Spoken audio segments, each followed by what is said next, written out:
Hello, friends. Welcome to the Epic Alchemy Podcast, episode 19. And today I want to talk about how to take the pressure off by lowering the stakes. So recently I was watching the Olympics, as you may have been, and I noticed the figure skater, the female figure skater who won the gold, Alyssa Liu. Her performance, her that she won the gold medal with was amazing. It was so good. It was just so fun to watch, and, yeah, it was just a delight. If you haven't seen it, definitely go find it. She's wearing this gold outfit, and that's the one because she's does several. And there's a term, you might have heard it before, called sprezzatura. It's an Italian word. It means, like, to make something hard look easy, to make, something that you've spent a lot of time on look like you have barely spent time on it at all, but not in a way that it looks bad, but in a way that it just looks really easy for you. And, that is a that is a skill of someone who is very good at what they do, and she definitely had that, and she had, like, no nerves about it. Like, it was just she said she was doing it for the she didn't care if she won, and she was doing it for the expression of her art. That's how she expressed her creativity and her art, and it really, like, I really believe that she really didn't care if she won or not. Like, it really came through her performance, and it was just such a joy to watch. It was so, like, fun and carefree, and it got me thinking about that and how when we have something that we want and we put so much pressure on it, it actually makes it harder to get. And there were all these other athletes that were trying to get the gold medal, and they were really focused on winning, and sometimes they messed up, sometimes they didn't, but sometimes they did, but there was this pressure, and she really stood out to me because there was really, like, this lightness to what she was doing, like, there was no pressure at all, and sometimes it's hard to not put the pressure on, like, especially if it's something that you really want, but I was thinking about how to change that from pressure to finding the joy in it, even if it's something that you really want. Like if it's like you want to get a client or you want to win something or whatever, like how can we find the thing that isn't about that? So lowering the stakes in acting, in scenes, in improv, you always wanna raise the stakes because it creates tension, it creates drama, and, the stakes are like, "Oh, it's so important that you get this," or that I really need to win this situation or this argument or whatever it is, really need to, and it's like urgency and all of that.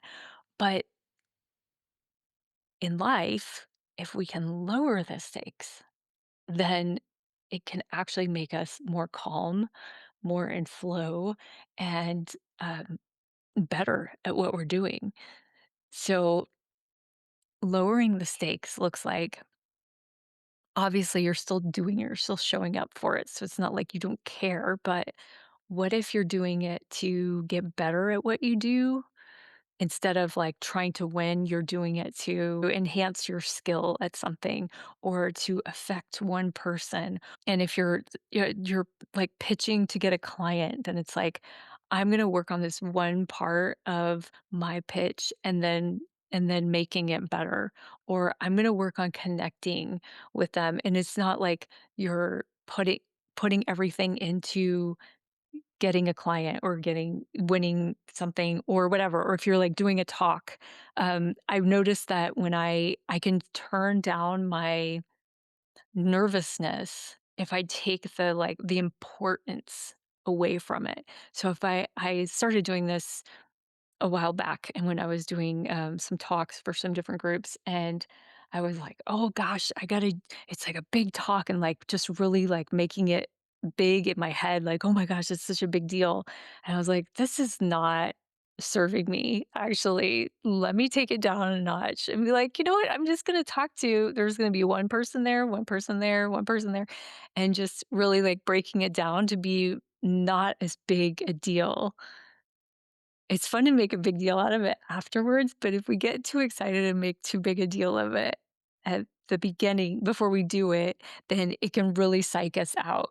So, how can you, if you have something coming up like a talk or a sales pitch or a presentation or something like that, how can you chunk it down into being lower stakes? What can you focus on about it that's small? Like, how can you make it smaller? Like, I'm just giving a talk to a few people, or I am just going to work on my presentation and I'm going to see what, like, kind of study it, like what's affecting this, like how, like, being sort of like a scientist about it, like collecting data, like this worked and this didn't work, or just like setting an intention and then seeing what it's like when you're thinking about this intention as you're doing it, or like a way that you can do something differently, and looking at the smaller picture instead of like the big picture and blowing it up like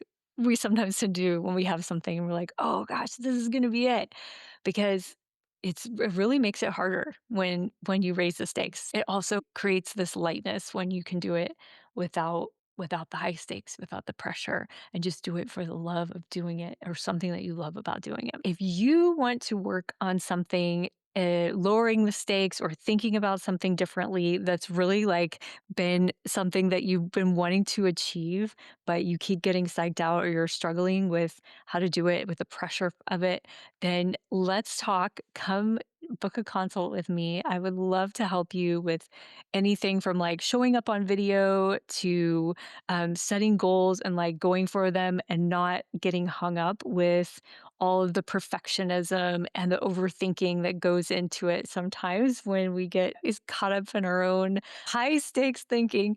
And we can talk about where you are now, where you want to go, and see how I can help you. It's a completely free consult. I will put the link in the show notes for you to book a call. I would love to talk to you about it. And that's what I got for you today. All right, I'll see you next time. Bye.